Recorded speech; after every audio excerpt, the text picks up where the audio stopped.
Hello students, welcome to Statisticspedia. Now today's video it is based upon measure of central tendency. तो जो students जो prepare कर रहे हैं for the exams like ASO exam, चाहे उत्तराखंड का एग्जाम है, RPSC ASO का एग्जाम है या DSSB statistical assistant के लिए prepare कर रहे हैं या JSO के लिए prepare कर रहे हैं, तो चाहे आपके कोई भी competitive एग्जाम से जहाँ पे statistics जो है वो आपका एक सब्जेक्ट है, तो वह आने वाले हैं कुछ common questions right from basic से थोड़े मॉडरेट लेवल के क्वेश्चंस डिस्कस करेंगे, शॉर्ट ट्रिक्स देखेंगे और हम जो है वो ऑल्टरनेटिव्स भी देखेंगे कि अगर क्या डिफरेंट क्वेश्चंस जो है वो फ्रेम हो सकते हैं। तो यहाँ पे स्टूडेंट्स हम इन क्वेश्चंस की हेल्प से जो है फॉर्मूलाज रिवाइज करेंगे, different alternatives and short tricks समझेंगे।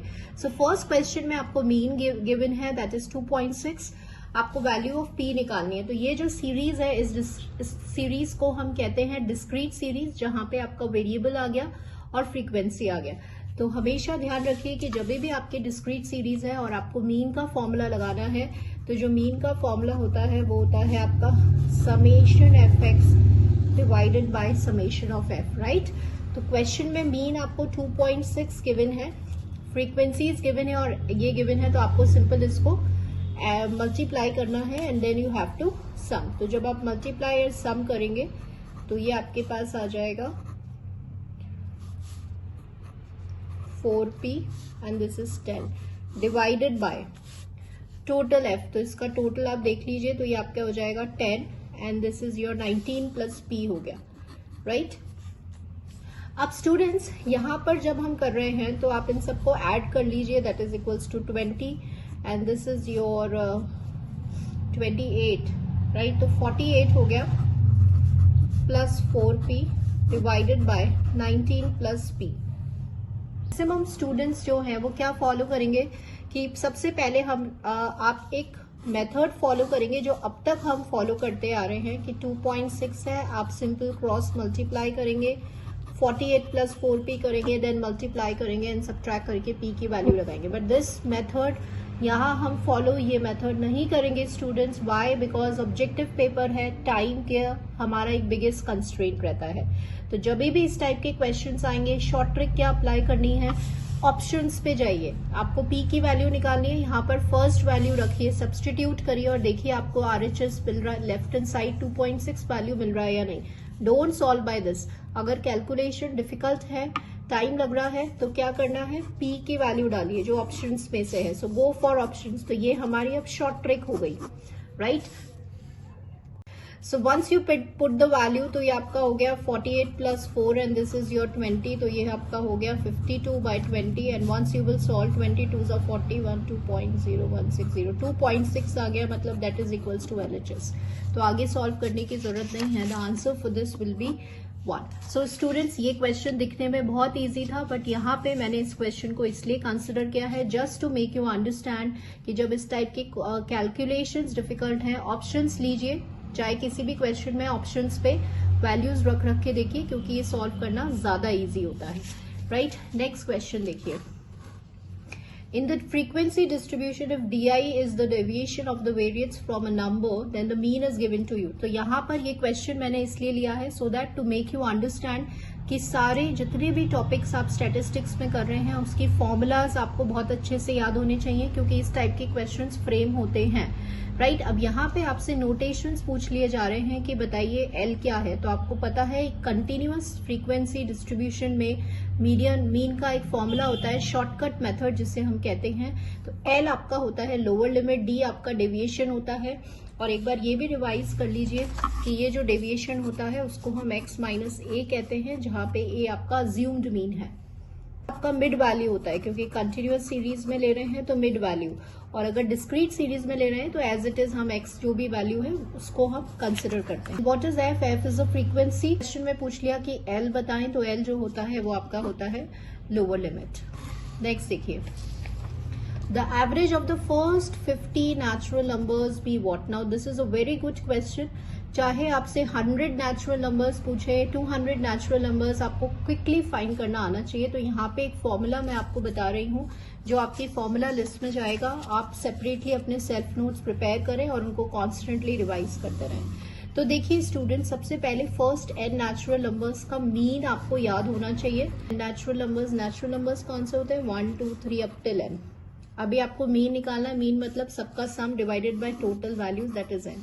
अब ये हमने पढ़ा हुआ है कि sum of n natural numbers का फॉर्मूला होता है n into n plus 1/2 divide by n. तो एन से एन कैंसिल हो गया।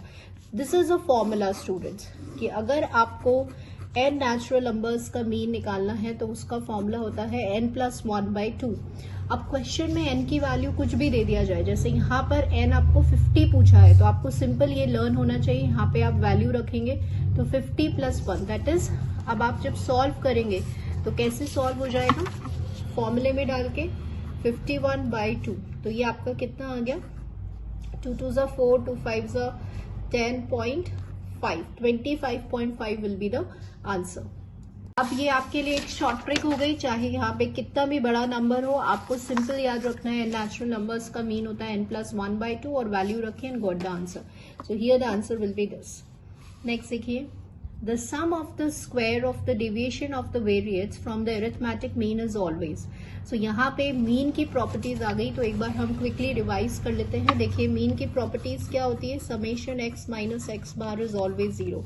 ये इसकी पहली प्रॉपर्टी होती है कि जो एल्जेब्रिक सम होता है, ऑब्जर्वेशन का डिफरेंस जब आप मीन से लेते हैं तो उसकी वैल्यू हमेशा 0 आती है। सेकेंड मीन की इंपॉर्टेंट प्रॉपर्टी क्या होती है कि जब आपके डेविएशन स्क्वायर्ड हो जाते हैं, है ना, जब आप स्क्वायर डेविएशंस ले लेते हैं और उनका सम लेते हैं तो वो डेविएशंस हमेशा मिनिमम या लीस्ट आते हैं।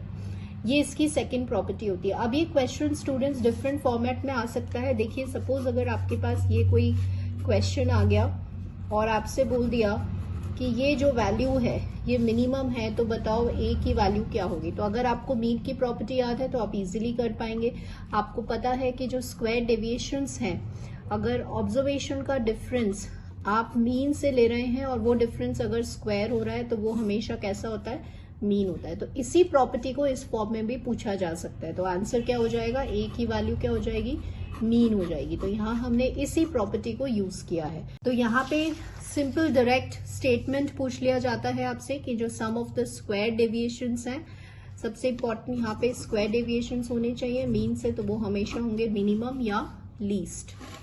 नेक्स्ट क्वेश्चन देखिए, the mean of the 6 numbers is 48 if one number is excluded. Excluded मतलब एक नंबर अगर हम हटा देते हैं तो मीन बिकम 42। तो उस नंबर को बताना है कि आपने कौन से नंबर को हटाया है ना। इस टाइप के क्वेश्चंस रिपीटेड क्वेश्चंस होते हैं, तो एक बार आप इसका फॉर्मेट समझ लीजिए कि कैसे हम इसको सॉल्व करते हैं। अभी तो क्या है, मैं आपको पूरा स्टेप बाय स्टेप बता रही हूँ, लेकिन ऑब्जेक्टिव में आपको ये क्विकली करना है। ये सिर्फ समझाने के लिए कि ये अपना मीन का फॉर्मूला होता है। क्वेश्चन में ये दिया हुआ है कि 6 नंबर्स को ऐड किया, डिवाइड बाय 6 किया, जो मीन का फॉर्मूला होता है वो कितना है? 48। तो आपको ये सम फाइंड करना है। तो ये सम आपके पास क्या हो गया? 48 इंटू 6 हो गया, तो दैट इज इक्वल्स टू 248 आ गया। अब आपसे ये बोल रहे हैं कि सपोज इन 6 नंबर में से किसी एक नंबर को हटा दिया, तो आपके पास कितने नंबर्स हो जाएंगे? आपके पास 5 नंबर्स हो जाएंगे। तो अगर किसी एक नंबर को हटा रहे हैं तो मीन क्या हो रहा है आपका? यहाँ पे 42 हो रहा है। This is a mean. तो यहाँ पे समेशन ऑफ एक्स कितना हो गया? तो आपको इसको मल्टीप्लाई करना है, तो ये आपका 210 हो गया। यहाँ पे मिस्टेक हो गई, 6 4 24 and 4 288 होना चाहिए। आई एम सॉरी स्टूडेंट्स, ठीक है। अब ये दो सम आ गए। अब आपसे बोल रहे हैं कि चलो बताओ नंबर कौन सा है। तो आपको कुछ नहीं करना। आपको नंबर कैसे पता चलेगा? इसमें से आप माइनस करोगे तो आपको नंबर पता चल जाएगा।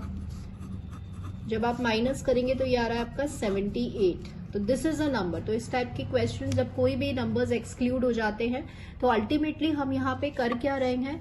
अब आपको ये लिखने की जरूरत नहीं है स्टूडेंट्स। आपने क्या किया? कुछ नहीं, पहले वाले का ओरिजिनल का सम किया माइनस जितने भी नंबर्स आपने सिंपल इसका सम किया एक्सक्लूडेड वाले का, तो आपके पास वो जो नंबर डिलीट हुआ था या जो हटाया गया था वो नंबर आपको पता चल गया। तो ये इसका एक फॉर्मूला हो गया। So therefore answer for this question will be 78. The average of the 25 terms is 18. The average of the first 12 of them is 14. ऐसे questions बहुत आते हैं. And the last 12 is 17 and the 13th term is what? Now I will tell you the shortest trick students जिससे आप quickly जो है वो draw करके इस क्वेश्चन को फाइंड आउट कर सकते हैं। पहले तो आप समझिए कि ये क्वेश्चन क्या कहता है।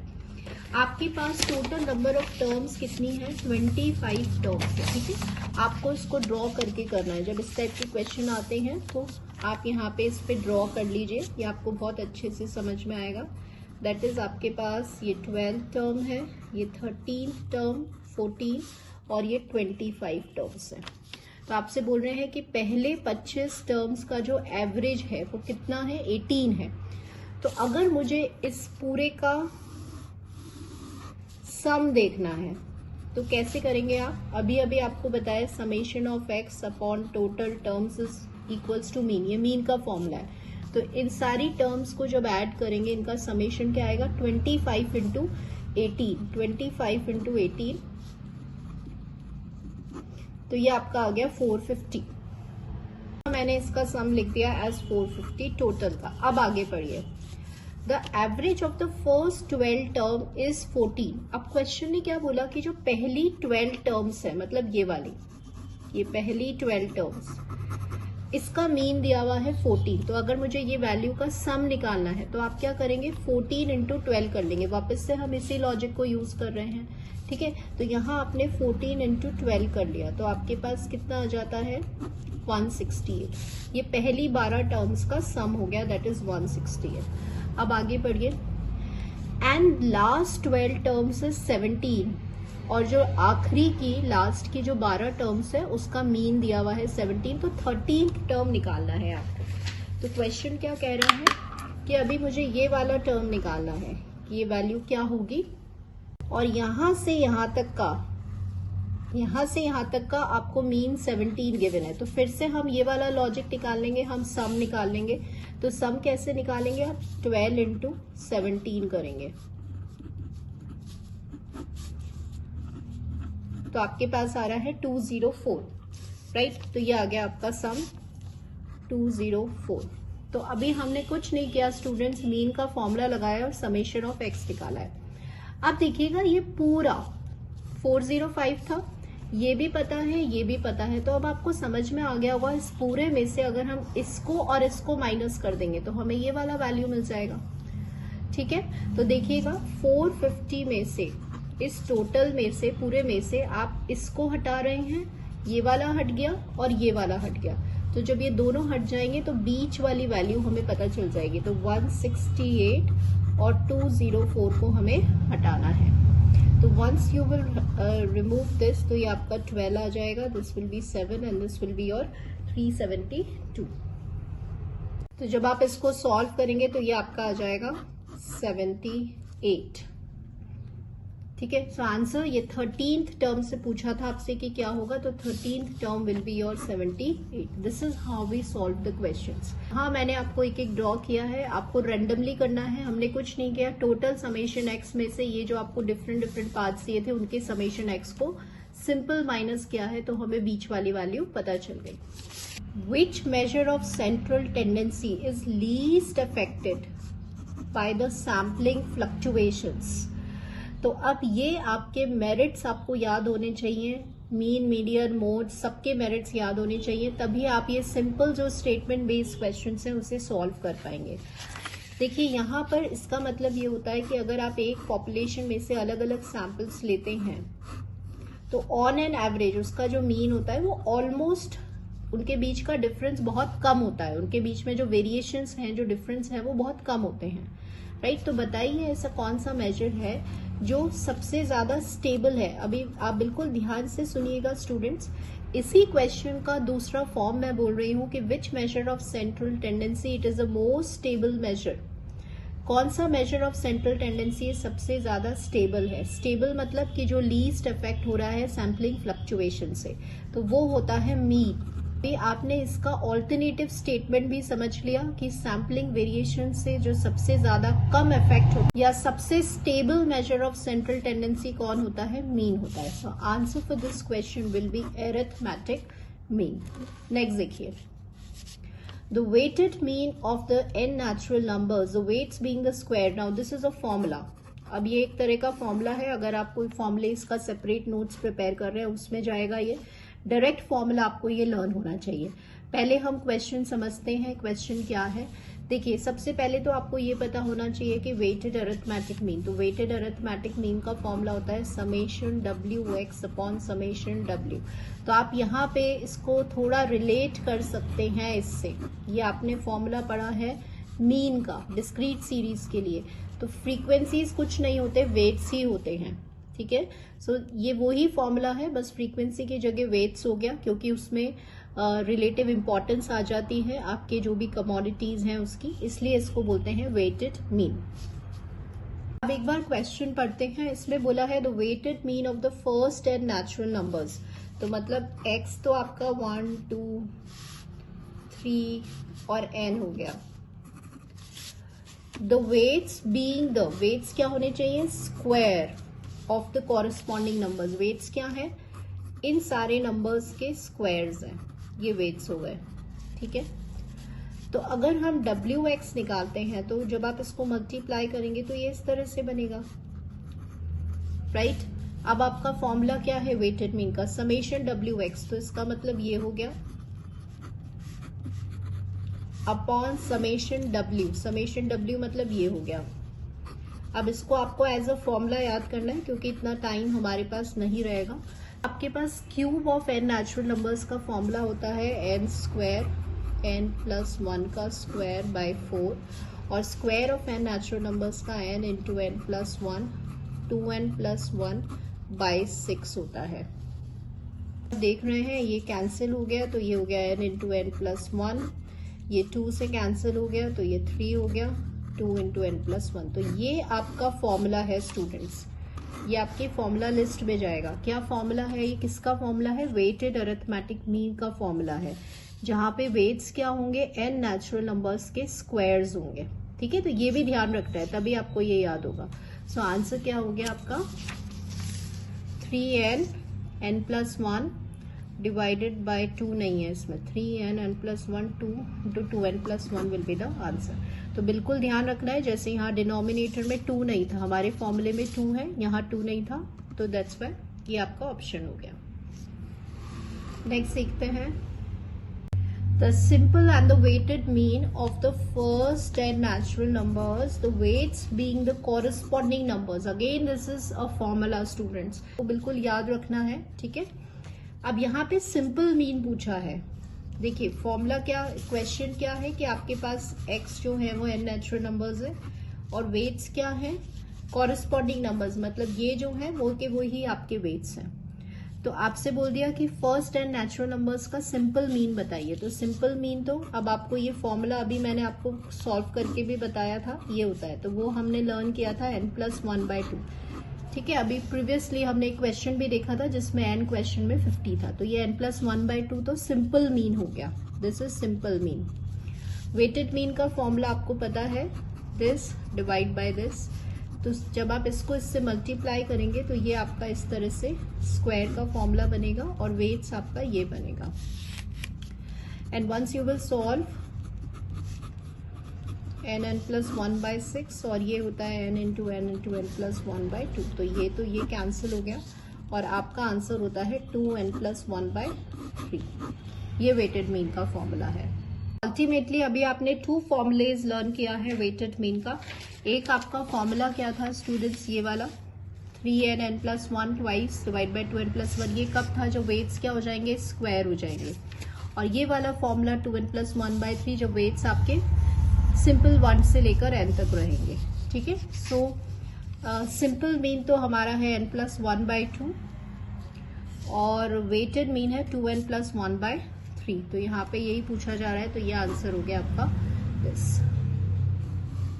नेक्स्ट देखिए, the mean of the set of the numbers is x bar if each number is decreased by lambda. तो नया मीन क्या होगा, बहुत इंपॉर्टेंट है, change of origin and change of scale का कॉन्सेप्ट है। तो पहले हम समझेंगे change of origin and scale क्या होता है, उसके बाद हम इस क्वेश्चन को सॉल्व करेंगे। देखिएगा स्टूडेंट्स, सपोज आपके पास ये क्वेश्चन है ax प्लस by, कोई इक्वेशन है, ठीक है। इस इक्वेशन में इसको z ले लेते हैं।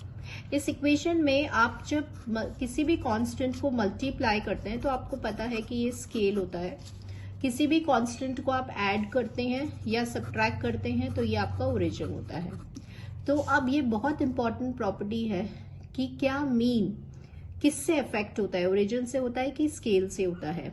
तो अभी मैं आपको इसको इम्प्लीमेंट करके भी बताऊंगी क्वेश्चन में। तो ये ध्यान रखिएगा स्टूडेंट्स की मीन जो है वो दोनों से अफेक्टेड होता है। मतलब कि अगर आप किसी भी कांस्टेंट को ऐड कर रहे हैं, सब्ट्रैक्ट कर रहे हैं, मल्टीप्लाई कर रहे हैं, डिवाइड कर रहे हैं, तो मीन की वैल्यू जो होगी वो चेंज होगी। So first property, mean it is affected by both change of origin and change of scale. अब आता है कि इस प्रॉपर्टी को क्वेश्चंस में कैसे लगाएंगे। तो आप ये समझिएगा कि जैसे अगर आपके पास 2x प्लस y है इक्वल्स टू z है, अगर आपको यहाँ पे मीन दे दिया गया 2 है ना, और मतलब यहाँ पे ये क्या हो जाएगा कि z बार, ये तो आपका स्केल है और ये आपका ओरिजिन है। तो ये होता है आपकी प्रॉपर्टी होती है कि मीन यहाँ पे x का मीन, यहाँ पे y का मीन दोनों रखे जाएंगे, बिकॉज मीन जो है वो ओरिजिन और स्केल दोनों से अफेक्ट हो रहा है।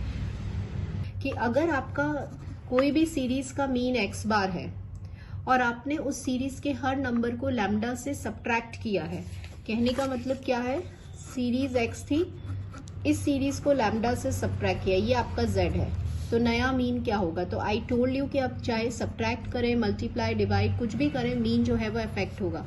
तो z बार क्या हो जाएगा, x बार माइनस लैम्डा, जैसे हमने यहाँ किया था। तो ये आपका नया मीन बन जाएगा। तो इसका मतलब आंसर क्या होगा, x bar minus lambda.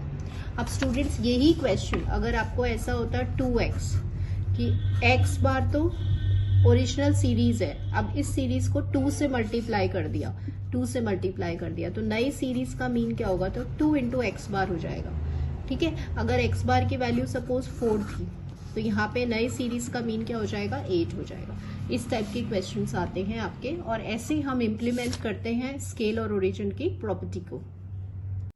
If x and y are related by this equation 2x plus 3y और x बार दिया हुआ है और आपसे y का मीन पूछ लिया, तो स्टूडेंट्स यहाँ पे अब आपको ध्यान रखना है, इस टाइप का जब क्वेश्चन आता है चेंज ऑफ ओरिजिन और चेंज ऑफ स्केल की प्रॉपर्टी है। देखिए यहाँ पर आपके ये तो स्केल हो गया, आप मल्टीप्लाई कर रहे हैं और फिर यहाँ पर एडिशन हो रहा है, तो ओरिजिन और स्केल दोनों ही है। तो आई टोल्ड यू जब भी इस टाइप के क्वेश्चन आएंगे मीन दोनों से अफेक्ट होता है। तो इस इक्वेशन को आप कैसे लिख लेंगे, इस तरह से लिख लेंगे। क्वेश्चन में x बार गिवन है आपको, तो आपको y बार की वैल्यू निकालनी है। तो यहाँ पे जब सॉल्व करेंगे तो y बार की वैल्यू 1 आ रही है, so answer will be this. So this is how we apply the property of change of origin and scale. Next question देखिए, which one of the following is not uniquely determined. Uniquely determined, तो अगर आपने properties अच्छे से पढ़ी है mean, median, mode की, तो आपको ये आंसर जरूर आएगा।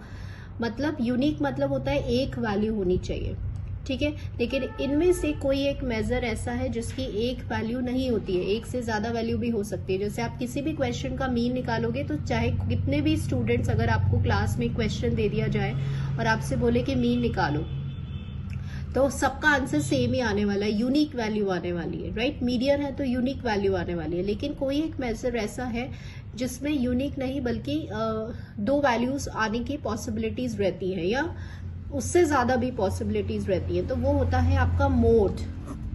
देखिएगा अगर आपने अच्छे से इस चैप्टर को पढ़ा है तो मोड हम कहते हैं बाई मोडल, राइट। किसी भी फ्रीक्वेंसी डिस्ट्रीब्यूशन के 2 मोड्स की वैल्यू हो सकती है, बाई मतलब 2 मॉडल, और मल्टी मॉडल भी होता है जिसकी 2 से ज्यादा वैल्यूज हैं। 2 से ज्यादा भी किसी भी फ्रीक्वेंसी डिस्ट्रीब्यूशन के मोड्स के वैल्यूज हो सकती हैं, ठीक है। एक होता है यूनी मॉडल, यूनी मॉडल मतलब एक वैल्यू अगर मोड की आ रही है। यहाँ पे क्वेश्चन यही है कि बताइए ऐसा मेजर जिसमें एक से ज्यादा वैल्यूज है जो यूनिकली आप डिटरमाइन नहीं कर सकते। ये बहुत बहुत अच्छा क्वेश्चन है और रिपीटेड क्वेश्चन है, तो इसका आंसर हो जाएगा मोड। नाउ अब ये कुछ अरिथमेटिक मीन के क्वेश्चंस थे जहां पे हमने प्रॉपर्टीज बेस्ड भी किए हैं और कुछ न्यूमेरिकल क्वेश्चंस भी किए हैं। अब हम आते हैं ज्योमेट्रिक मीन पर। इसमें मैं आपको स्टेटमेंट्स, प्रॉपर्टीज भी हम रिवाइज करेंगे। तो सबसे पहला क्वेश्चन है कि ज्योमेट्रिक मीन होता क्या है, पहले हम ये देख लेते हैं, तभी हम इस क्वेश्चन को सॉल्व कर पाएंगे। देखिए स्टूडेंट्स, ज्योमेट्रिक मीन क्या होता है, इसकी डेफिनेशन आप याद कर लीजिए। सपोज आपके पास कोई 3 नंबर्स हैं x1, x2, x3 और आपको ज्योमेट्रिक मीन निकालना है, तो आप क्यूब रूट लगाएंगे और 3 नंबर्स को मल्टीप्लाई करेंगे। सपोज अगर आपके पास 4 नंबर्स हैं तो x1, x2, x3, x4 और 4th रूट लग जाएगा। 4th रूट मतलब समझ रहे हैं, मतलब यहाँ पर x1, x2, x3, x4 1/4, इसे 4 कहते हैं। तो जितने भी नंबर्स हैं उन सबको आप प्रोडक्ट में लिखेंगे और उतना ही nth रूट लगे। अगर n नंबर्स हैं तो nth रूट लग जाता है, ठीक है। इसे हम कहते हैं ज्योमेट्रिक मीन। अब यहाँ पे क्वेश्चन देखिए, बहुत बहुत अच्छा क्वेश्चन है, it is a very good question. Question में है कि ज्योमेट्रिक मीन निकालिए फर्स्ट एंड नेचुरल नंबर्स का। तो एक बार हम रिवाइज कर लेते हैं कि हमने जब अरिथमेटिक मीन निकाला था फर्स्ट एंड नेचुरल नंबर्स का, तो उसका अरिथमेटिक मीन आया था n+1/2, राइट। अब हमें क्या निकालना है, ज्योमेट्रिक मीन निकालना है फर्स्ट एंड नेचुरल नंबर्स का। तो फॉर्मूला अभी अभी मैंने आपको क्या बताया है कि आपके पास जितने भी नंबर्स हैं, यहाँ पे n नेचुरल नंबर्स हैं, उसका प्रोडक्ट करिए और nth रूट ले लीजिए। सो इफ यू रिमेम्बर, ये क्या हो जाता है, ये n फैक्टोरियल हो जाएगा। n फैक्टोरियल यही तो होता है, n, n-1, n-2, अब तो जाते जाएंगे 1 तक खोलोगे। तो इसका आंसर क्या हो जाएगा, n फैक्टोरियल nth रूट मतलब 1/n will be the answer for this question. So this is a very good question students. Geometric mean का हमने डेफिनेशन भी रिवाइज कर ली और एक डिफरेंट टाइप का क्वेश्चन भी देख लिया। तो n नेचुरल नंबर्स का ज्योमेट्रिक मीन होता है n factorial two the power 1/n। ध्यान रखिएगा n, अब ये टू द पावर n भी है, लेकिन यहाँ पर रूट है, इसलिए इसको कैसे लिखोगे, 1/n लिखेंगे। नेक्स्ट क्वेश्चन देखते हैं। If G1 and G2 are the geometric mean of the 2 series जिनकी साइज है n1 और n2। G जो है वो ज्योमेट्रिक मीन है कंबाइंड सीरीज का, रिपीटेड क्वेश्चन है स्टूडेंट्स ये। तो आपको log G की वैल्यू निकालनी है।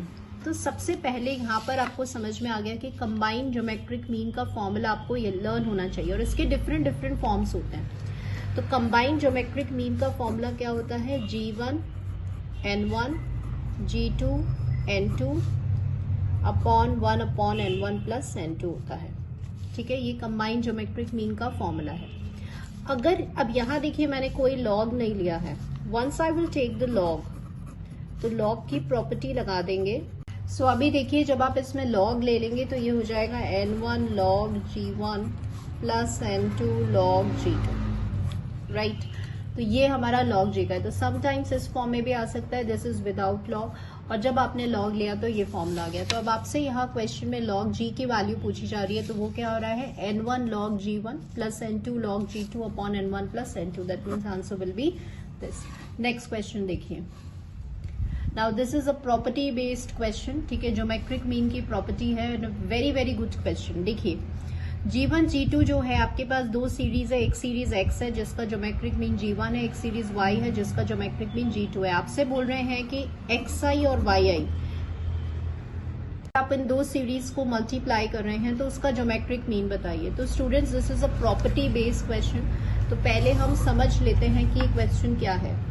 सपोज आपके पास X सीरीज का ज्योमेट्रिक मीन 10 दिया हुआ है, Y सीरीज का ज्योमेट्रिक मीन 8 दिया हुआ है, और आपसे बोल रहे हैं कि ज्योमेट्रिक मीन XY क्या होगा। तो प्रॉपर्टी क्या कहती है, आपको कोई लॉग नहीं लेना, आपको कुछ नहीं लेना, आपको सिंपल इन वैल्यूज को मल्टीप्लाई करना है। तो ये इस टाइप का न्यूमेरिकल क्वेश्चन भी पूछा जा सकता है, राइट।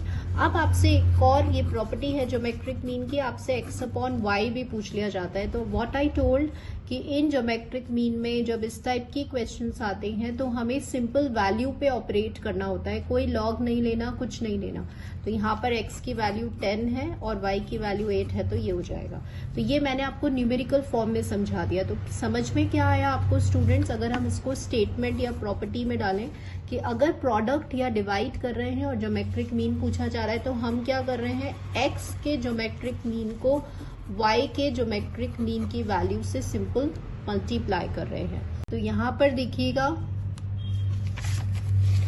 आपके पास x का ज्योमेट्रिक मीन G1 है, y का ज्योमेट्रिक मीन G2 है, और प्रोडक्ट पूछा जा रहा है तो हमें कुछ नहीं करना, G1 और G2 को मल्टीप्लाई करना है। ऑप्शन में आपको लॉग भी मिलेगा, लॉग का कोई रोल नहीं है, ये प्रॉपर्टी है। तो सिंपल G1 और G2 को हमें मल्टीप्लाई करना है। इसी टाइप का क्वेश्चन स्टूडेंट्स डिवाइड में भी आ सकता था। अगर डिवाइड में आता है और आपसे x अपॉन वाई का ज्योमेट्रिक मीन पूछ लिया जाता है तो आंसर क्या होगा, G1 अपॉन G2, राइट। ये इंपॉर्टेंट पॉइंट्स है, ये आपको कंसिडर करने हैं और इनको याद रखना है।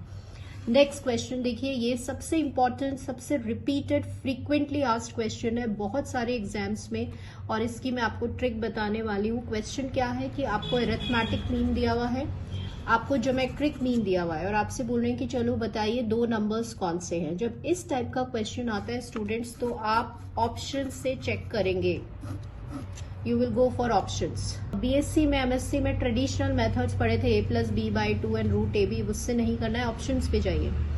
सबसे पहले ऑप्शंस में ज्योमेट्रिक मीन निकालिए, ठीक है। अब जैसे 8 और 2 का ज्योमेट्रिक मीन निकालोगे, दो नंबर्स हैं तो कैसे निकालेंगे आप, ऐसे ही तो निकालेंगे। क्या ये आंसर, ये आपका हो गया आपका 2 की पावर 4, जब ये बाहर आएगा तो 4 आ रहा है, तो ये ज्योमेट्रिक मीन 3 से मैच नहीं कर रहा, तो ये आंसर आपका नहीं आएगा, ठीक है। इसमें आइए 6 और 4 का, ये भी नहीं आ सकता। 7 और 3 ऑड नंबर्स हैं, ये भी नहीं आ सकता। 9 और 1, तो 9 और 1 है, तो ये क्या हो जाएगा आपका 3 स्क्वायर, तो ये ज्योमेट्रिक मीन मैच कर गया। अब आप देखिए इसका मीन भी चेक करके देख लो, तो मीन में दो नंबर्स को ऐड करोगे, 9 + 1/2 तो 5 आ रहा है, तो इसका मतलब आंसर क्या हो गया, ये हो गया। तो इस टाइप के क्वेश्चंस जब भी आते हैं हमेशा ऑप्शन से चेक करिए और सबसे पहले ज्योमेट्रिक मीन लगाना है। नेक्स्ट देखिए, if the open end intervals in a frequency distribution, then the most appropriate measure of central tendency। तो पहले तो हमें ये पता होना चाहिए कि open end intervals क्या होती है। देखिए किसी भी क्वेश्चन में स्टूडेंट्स आपने इस टाइप का डिस्ट्रीब्यूशन देखा होगा जहां पे फर्स्ट <5 है, मोर देन 10 है, और यहाँ पे फ्रीक्वेंसीज आ रही हैं। सो वी डोंट नो कि मोर देन 10 कितना जा रहा है, 10 to 20 जा रहा है, 10 to 15 जा रहा है, कितना जा रहा है, तो we don't know these values, तो इसे ओपन एंड इंटरवल्स बोलते हैं। तो क्वेश्चन में पूछा जा रहा है कि अगर आपको इस टाइप का डिस्ट्रीब्यूशन दिया जाता है तो सबसे बेस्ट मेजर कौन सा होता है। देखिए मीन जो है, ज्योमेट्रिक मीन, हार्मोनिक मीन, इसको आप कैलकुलेट नहीं कर सकते ओपन एंड के अंदर, राइट। मीडियन की अगर हम बात करें तो मीडियन तो क्या होता है, बीच वाली वैल्यू होती है, तो उसको इनसे फर्क नहीं पड़ता अगर आपको कोई भी वैल्यू दे दे आगे और पीछे, less than, more than, last वाली, क्योंकि मीडियन क्या है, एक पोजिशनल एवरेज है और इसकी वैल्यू हमेशा सेंटर में लाई करती है, बीच में लाई करती है। तो मीडियन एक ऐसा मेजर है जिसे आप इजीली निकाल सकते हैं ओपन एंड क्लास इंटरवल्स में। तो यहाँ पे क्वेश्चन यही पूछा जा रहा है कि सबसे अच्छा जो है वो मेजर, अप्रोप्रिएट मेजर कौन सा होता है, that is median. AM, GM, HM आप कैलकुलेट नहीं कर सकते ओपन एंड क्लास इंटरवल्स में। नेक्स्ट देखिए, तो median of the series is 10। Median मतलब बीच वाली central value, right. 2 additional observations 5 and 20 are added to the series, the median of the new series be what. तो आपको पता है कि सपोज अगर आपको कोई डेटा दे दिया जाए, मीडियन की कुछ प्रॉपर्टीज रिवाइज कर लेते हैं, तो सबसे पहले हमें उस डेटा को अरेंज करना होता है या तो असेंडिंग ऑर्डर में या डिसेंडिंग ऑर्डर में, तभी हम कोई बीच वाली वैल्यू इजीली निकाल सकते हैं, that is known as a median. इसे पोजिशनल एवरेज भी बोलते हैं, पोजीशन पर बेस्ड है क्योंकि इसमें बीच में आता है इसका आंसर, इसलिए इसे पोजिशनल एवरेज कहते हैं।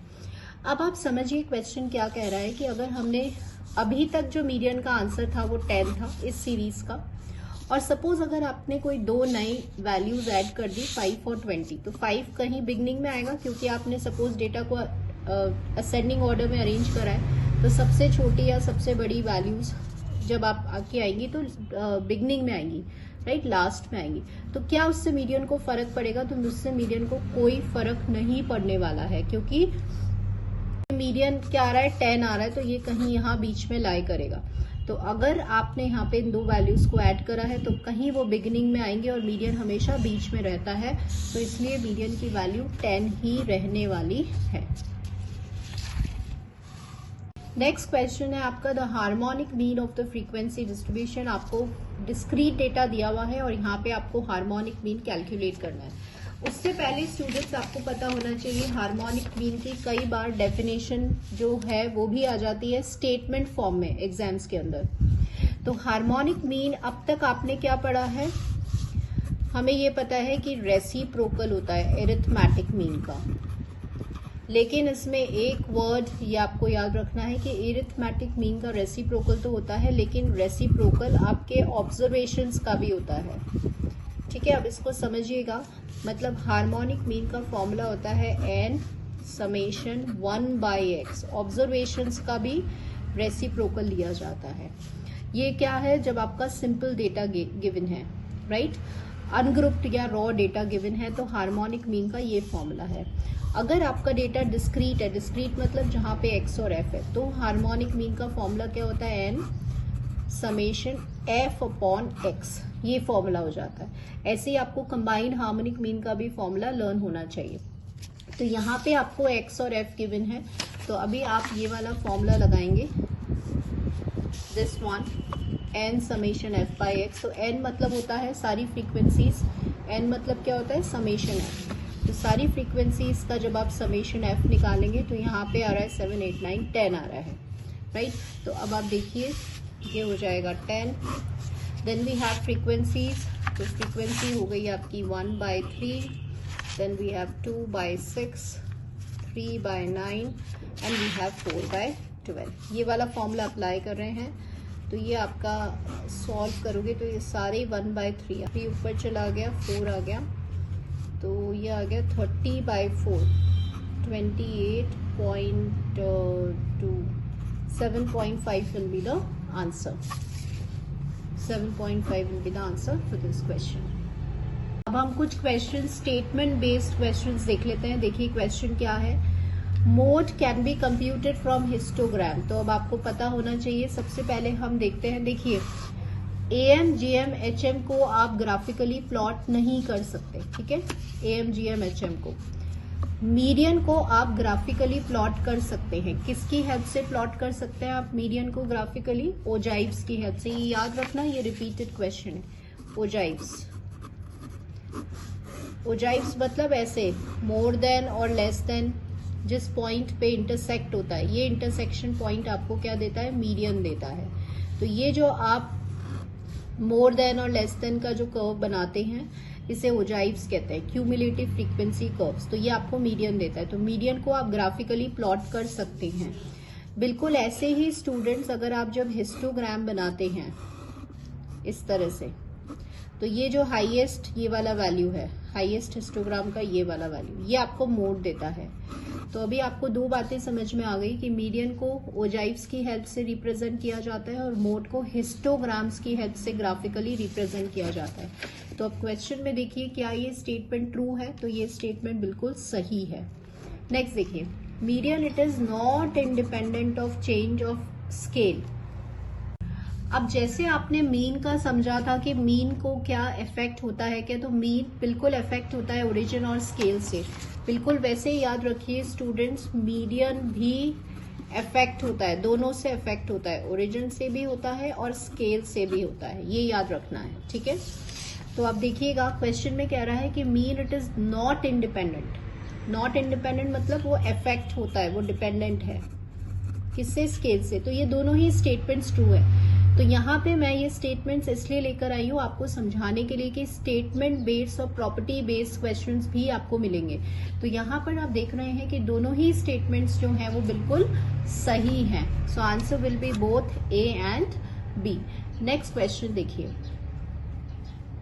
With the help of the ogives one can determine. तो अभी अभी हमने पढ़ा था ओजाइव्स की जगह क्यूमुलेटिव फ्रीक्वेंसी कर्व्स भी आ सकता है। मीडियन जो है उसको हम कैसे ग्राफिकली रिप्रेजेंट करते हैं, with the help of the ogives. और मोड को आप कैसे रिप्रेजेंट करते हैं, with the help of the histogram. Next question देखिए, which one of the following is a correct formula for mode. तो ये आपको बिल्कुल लर्न होना चाहिए। मोड का कंटिन्यूअस फ्रीक्वेंसी डिस्ट्रीब्यूशन और मीडियन का फॉर्मूला कंटिन्यूअस फ्रीक्वेंसी डिस्ट्रीब्यूशन के लिए, ठीक है, क्योंकि फॉर्मूलाज बेस्ड क्वेश्चन सबसे ज्यादा स्कोरिंग होते हैं, कोई कैलकुलेशन नहीं होता। तो मोड का फॉर्मूला क्या होता है स्टूडेंट्स, कंटिन्यूअस के लिए L plus F1 minus F0 twice of F1 minus F0 minus F2 into H होता है। लेकिन यहाँ देख रहे हैं आप अलग फॉर्मेट में लिखा हुआ है। इसमें आपको स्टूडेंट्स ये भी पता होना चाहिए कि F1, F0 और F2 क्या होता है। तो अभी मैं आपको ये समझाती हूँ कि कैसे लिखना है आपको। इस F1 को आप कैसे लिख सकते हो, F1 plus F1 minus F0 minus F2 into H, right. अब आप क्या कर सकते हैं, F1 माइनस F0, इसको ब्रेक करिए, F1 माइनस F0 हो गया एक तो, और एक तो हमने ये ले लिया, और एक माइनस अगर कॉमन लेंगे तो F2 माइनस F1 हो जाएगा। अब यहाँ इंटू H आपका चल रहा है। तो अब यहाँ आप देख रहे हैं स्टूडेंट्स, इस तरह से आप लिख सकते हैं, आइदर इस फॉर्म में आप लिख सकते हैं, और दूसरा फॉर्म इसका क्या है, F1 minus F0, F1 minus F0 plus में अगर आता है तो ये आ जाता है F1 minus F2 into H। तो ये आपने डिफरेंट फॉर्म्स देखे, इस फॉर्म में भी हो सकता है, नेगेटिव फॉर्म में भी हो सकता है, और इस फॉर्म में भी हो सकता है। तो स्टूडेंट्स यहाँ पे क्वेश्चन ऐसे भी बन सकता है कि आपसे F1 पूछ लिया जाए, L पूछ लिया जा सकता है, F2 क्या होता है, राइट, सक्सीडिंग क्लास की frequency, frequency of model class, frequency of preceding class, H क्या होता है आपका जो भी क्लास विड्थ है। सो लाइकवाइज तो अब क्वेश्चन एक बार देख लेते हैं। यहाँ पे L plus F0 minus F1 गलत है, क्योंकि न्यूमरेटर में F1 माइनस F0 होना चाहिए, this is right. F1 minus F0 plus F1 minus F2, तो this will be the answer for this question, ठीक है। इंटू H भी है, राइट, ये गलत है, तो ये आपका करेक्ट आंसर हो गया for the mode. Next question देखिए, which of the following statement is correct regarding deciles. तो सबसे पहले तो आपको डेसाइल्स पता होना चाहिए कि डेसाइल्स क्या होते हैं। देखिए हमारे इस वाले चैप्टर में आप पार्टीशन वैल्यूज पढ़ेंगे। पार्टीशन वैल्यूज कौन कौन सी होती है, जैसे मीडियन है, क्वार्टाइल्स है, डेसाइल्स है, परसेंटाइल्स है, ये सब के बारे में आपको पता होना चाहिए। तो क्वेश्चन में कह रहा है डेसाइल्स की इन्फॉर्मेशन, तो deciles divide the whole data into 10 equal parts, तो ये बिल्कुल सही है। डेसाइल्स मतलब जो 10 इक्वल पार्ट्स में आपके डेटा को, सीरीज को डिवाइड करता है। If the data is divided into decile then there will be 10 deciles. अब आपको ये बहुत इंपॉर्टेंट है, इसको अच्छे से समझिए। अगर आपके पास क्वार्टाइल्स होते हैं तो ये क्वार्टाइल्स कितने होते हैं, 3 होते हैं। कितनी पार्टीशन वैल्यूज होती है, 3 पार्टीशन वैल्यूज होती है, जो आपके डेटा को कितने पार्ट्स में डिवाइड कर रही है, 4 पार्ट्स में डिवाइड कर रही है, राइट। तो अब ये बहुत इंपॉर्टेंट है कि 3 पॉइंट्स 3 क्वार्टाइल्स आपके एंटायर सीरीज को कितने इक्वल पार्ट्स में डिवाइड कर रहे हैं, 4 इक्वल पार्ट्स में डिवाइड कर रहे हैं, इसे क्वार्टाइल्स कहते हैं। अब क्वेश्चन आ रहा है डेसाइल्स का, तो डेसाइल्स कितने होंगे हमारे पास, 9 होंगे। तो ये 9 पॉइंट्स आपके सीरीज को कितने इक्वल पार्ट्स में डिवाइड कर रहे हैं, 10 इक्वल पार्ट्स में डिवाइड कर रहे हैं। तो ये पॉइंट्स कितने हैं, ये वैल्यूज कितनी है, ये 9 वैल्यूज हैं। फर्स्ट पार्ट देखिए, फर्स्ट पार्ट में बोला है 10 इक्वल पार्ट्स, तो ये बिल्कुल सही है। लेकिन नेक्स्ट ऑप्शन में क्या बोला जा रहा है कि अगर डेटा डेसाइल्स में डिवाइड है तो कितने डेसाइल्स हैं यहाँ पे, 10 डेसाइल्स। तो this is a wrong statement, क्योंकि डेसाइल्स कितने होने चाहिए, 9 होने चाहिए। 9 पॉइंट्स ऐसे हैं जो आपकी सीरीज को 10 इक्वल पार्ट्स में डिवाइड कर रहे हैं। तो यहाँ पे कौन सा स्टेटमेंट जो है वो करेक्ट स्टेटमेंट है स्टूडेंट, ये वाला स्टेटमेंट करेक्ट है, ठीक है। If the mean is equals to this, then what will be the value for this k? तो ये बहुत रिपीटेड क्वेश्चन है, और इस पर आपको क्वेश्चन किसी ना किसी एग्जाम में आपको जरूर मिलता है। क्वेश्चन क्या है, ये सबसे पहले तो आपको ये फॉर्मूला लर्न होना चाहिए कि देखिए जब भी आपका डिस्ट्रीब्यूशन एसिमेट्रिकल डिस्ट्रीब्यूशन होता है तो मीन, मीडियन और मोड में एक रिलेशन होता है। वो रिलेशन क्या होता है, mode is equals to 3 times of median minus 2 times of mean, ये रिलेशन होता है। ये कब होता है, this is a relation between mean, median and mode. कौन से डिस्ट्रीब्यूशन के लिए, जब आपका डिस्ट्रीब्यूशन सिमेट्रिकल नहीं है तब होता है। अब क्वेश्चन में ये दे दिया और आपसे के की वैल्यू पूछ ली, तो आपको यहाँ आपने देखा कि यहाँ पर मीन में एक्सप्रेस है, तो आप इसको इस साइड लेकर आए, तो ये हो गया आपका thrice of median minus mode, right. तो मीन क्या हो गया आपका 1/2 thrice of median minus mode हो गया। तो देखिए thrice of median minus mode, के की वैल्यू पूछ रहे हैं, तो यहाँ पर के की वैल्यू क्या हो जाएगी, हाफ हो जाएगी। तो answer will be this. Next देखिए, इन अ फ्रीक्वेंसी डिस्ट्रीब्यूशन मीन और मीडियन आपको गिवन है और आपको मोड निकालना है। तो ये क्वेश्चन मैंने इसलिए लिखा है so that I can explain you the numerical question जो इस पर आ सकता है। यहाँ पे कहीं नहीं दिया हुआ कि डिस्ट्रीब्यूशन आपका एसिमेट्रिकल है, लेकिन आपको क्योंकि मीन और मीडियन की वैल्यू दे दी जाती है और आपको मोड निकालना है, तो इसका मतलब आपको इस फॉर्मूले को यूज करना है। तो यहाँ आपको सिंपली इस फॉर्मूले को यूज करना है। मीडियन जो था वो आपका 22 था और मीन कितना है 21 है, तो आपको यहाँ से मोड का आंसर मिल जाएगा। दैट विल बी 66 माइनस ये आपका हो जाएगा 42, तो that comes out to be 24 will be the answer for this question, right. So आज जो है वो हमने 25 क्वेश्चंस डिस्कस करे about the measure of central tendency. आप जो है वो इस तरह से आपको अपने क्वेश्चंस को, शॉर्ट नोट्स को, फॉर्मूला लिस्ट को प्रिपेयर करना है। क्वेश्चन स्टेटमेंट्स के फॉर्म में, प्रॉपर्टीज, ये सारी चीजें आपको याद करनी है if you are preparing for this exam. So hope आपके लिए वीडियो हेल्पफुल रहा होगा। अगर कोई क्वेरी है तो do comment me, and thank you students for watching this video.